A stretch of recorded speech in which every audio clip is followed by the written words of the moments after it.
President High Commissioner, the Honorable Minister for Government, Education, Heritage, and Arts, Honorable Minister for Health and Medical Services, Dr. Wiliame, Permanent Secretary for the Ministry of Health and Medical Services, James Paul, parents, guardians, and students, members of the media, ladies and gentlemen, good afternoon to you all. It is my pleasure to officiate as chief guest at this historic event, the Fijian Pfizer launch. At this juncture, allow me to convey a big welcome to the New Zealand government for the deployment of the first 50,000 doses of pediatric Pfizer COVID-19 vaccine for children aged 5 to 11 years. We appreciate and we are grateful for the support that allows us to access safe and effective vaccine for our children. The hardship and challenges that this global pandemic has caused were countless. The most painful among them was, of course, the loss of loved ones. On top of not being able to see or meet loved ones due to the restrictions and lockdown.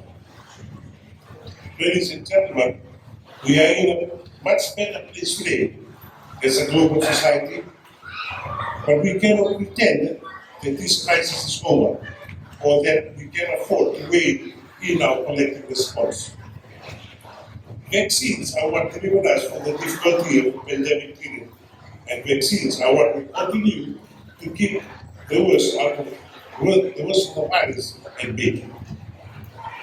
When the vaccines first began to circulate around the world, Fiji was the first country in the Pacific to fully embrace the vaccination campaign. The arrival of the first vaccine gave us a window of hope of returning to normalcy, should the nation be vaccinated. Thankfully, due to the medical science, we have been able to quickly restore our lives in the face of adversity and challenges caused by COVID-19 pandemic, and we have become stronger as a nation from working together as a nation.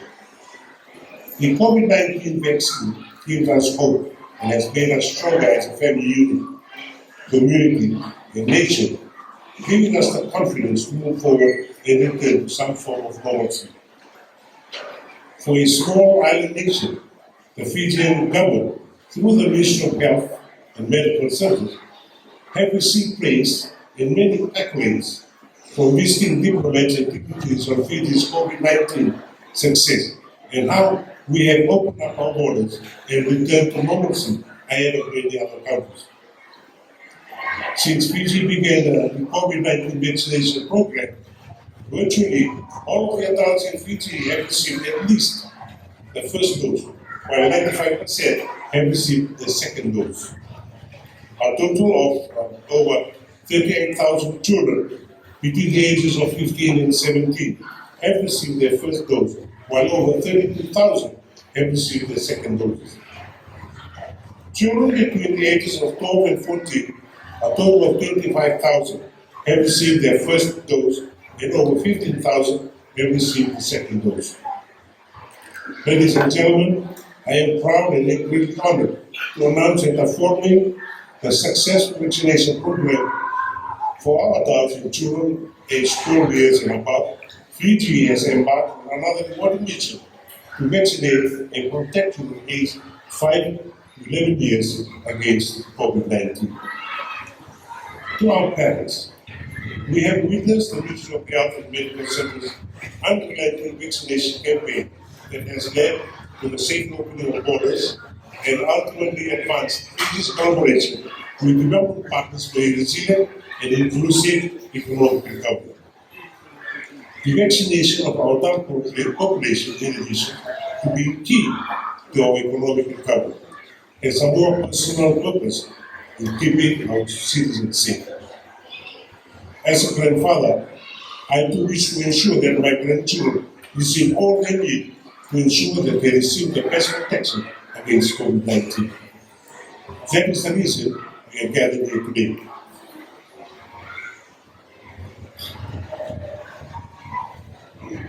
As our children have the right to be safe from COVID-19, our children are likely to suffer from severe COVID-19 if they become infected. There are Fijian parents who have lost their children to COVID-19, and my thoughts and prayers go out to their memory and their families. Now, we have the vaccine. The COVID-19 vaccine that our children have needed is finally available to us. As parents and guardians, it is natural to have concerns regarding the vaccine. It is our responsibility to be concerned with our children's welfare. Be rest assured that these vaccines have undergone rigorous clinical trials to ensure their safety and effectiveness, and they are not mandatory but highly encouraged. To address a frequently asked question, yes, our children experience some side effects, as it is normal with routine immunization because vaccines work in our body's natural defenses. Vaccines produce antibodies that attack the virus after the vaccine has been administered.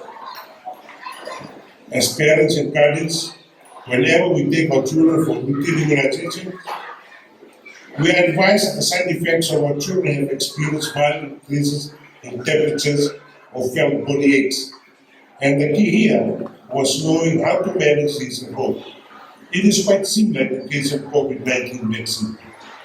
Let us together choose to protect our children because the benefit of protection far outweighs the medical risk.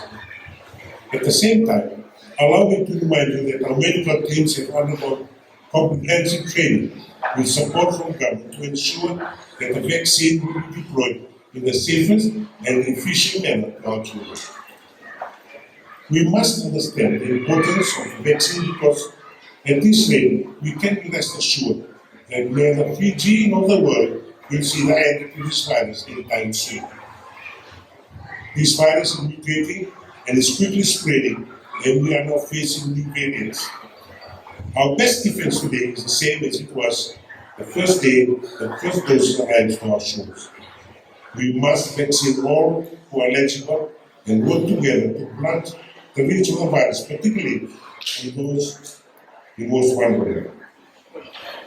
May God bless Fiji and abundantly with good health.